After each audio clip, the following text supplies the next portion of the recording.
Senator, thank you very much for joining us. I know you've had a very busy night and busy morning as well. Can you just really quickly bring us up to speed on where things stand from your perspective? Are we likely to see a vote at 12:30? Have we closed some of these gaps? So I think we are going to have a vote, and I'm hoping it's a sequence of 2 or 3 votes. That would tell me that we've really arrived at some type of agreement, because if it's one vote, it's probably a procedural vote that's going to take more time to flesh it out. We do not need more time, because all of us agree, small business owners and the wage and hourly workers that were displaced by what was done early to tamp the disease down need to be priority one. It's bigger than that now when it comes to what we're going to need to do to keep the entirety of the economy in motion. And the sticking point, which I think we need the liquidity there for those larger businesses. And I'm having trouble understanding, with some of the restrictions we put on access to that liquidity, why the Dems are maybe quibbling about it. But all I know is when we took the version on phase 2, we took the House's version, didn't like all of it. In fact, Senator Johnson, Sass, Scott and I and others had an unemployment insurance plus up that is exactly what the Dems want in this, and I agree with that. That's probably the most direct way to get money to people that need it.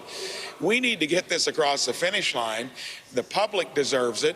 We've caused it by trying to tamp the disease down, and we knew there was going to be pain, but if we do everything on the disease side correct, and we get this bill out the door, I think we can get by with less carnage on the economic side. All right, so let me ask you really quickly about some of the sticking points. You probably saw your colleague, Senator Chris Coons, on the air earlier talking to me about what his concerns are. One of the biggest issues is this $500 bailout that is going towards big businesses, towards corporations. No oversight whatsoever. They're using the term slush fund to obviously characterize it, saying it's going to be in the hands of the Secretary of the Treasury, with absolutely no transparency or accountability how that is going to be spent. And they don't want that money going back to corporations that have mismanaged some of their profits over the last couple of years. What do you say to that?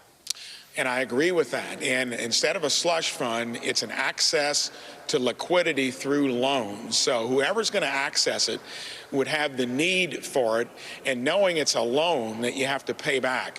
And yes, even when you get those funds through a loan, you should have restrictions based upon, and I'd be in agreement with that. So I'm more worried that we've got other stuff that you don't hear about. Like I heard some money for infrastructure, something to do with Social Security. Those are policy issues that we'll get to once we get through this crisis. So most of us, including Chris, I don't know how much inside information he's got. All I know is all the members, and I worked on the small business task force, Democrats and Republicans, up until late yesterday, we all thought that it was together. And then the dynamic that changed, I think, was from leadership. It could be valid what they're trying to rectify.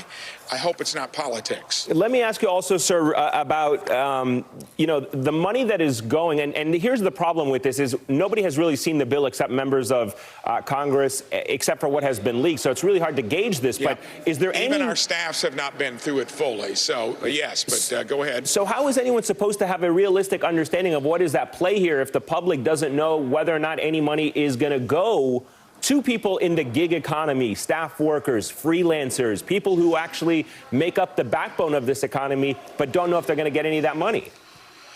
Everything I understand, and that's through working on one of the task forces, all of those subjects were discussed. And there's stuff in it for everyone, because we've tried to, because the government caused this by trying to tamp the disease down, which we know needs to be done. Until it's flattened, I don't think you're going to allay the true fear and anxiety out there.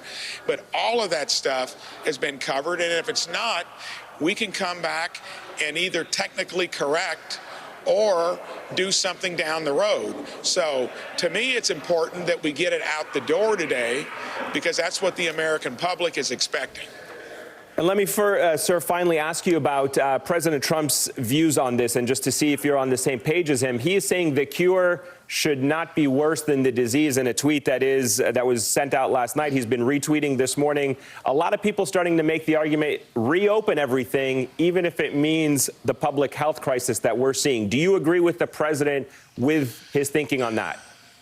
We do not want to kill the economic patient as we're trying to rightfully tamp this disease down. After the 15 days, and I think that's next Monday, we need to do what you do in any crisis. Take all the cumulative information we've got and try to make an adjustment then. And if that means in densely populated areas, we need to have stricter controls or either extend them, yes. Because until you actually see the ticker tape starting to go down on cases and mortality, that's going to be the true cure for it. But yes, it's also true we got to be careful that we don't do blanket things that may not be necessary in less densely populated states. So we just need to be smart about it. And I hope that's the point he's making.